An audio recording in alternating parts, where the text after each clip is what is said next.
এই যে আমরা কিন্তু 2 মিনিট রোদের মধ্যে 2 মিনিটের মতো রেখেছি। এখন কিন্তু ডিমটা আমরা ছাড়বো এটার মধ্যে। দেখেন আপনারা দেখতেছেন, ও মা গো, এই যে দেখেন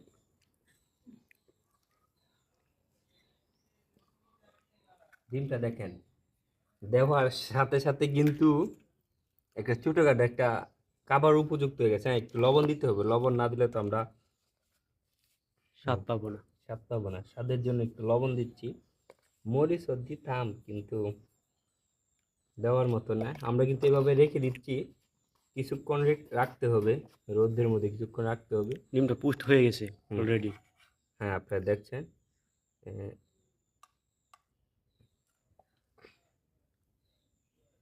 হুম, এভাবে দুই জি। থেকে 3 মিনিট, 2-3 মিনিট কিন্তু এভাবে রাখতে হবে।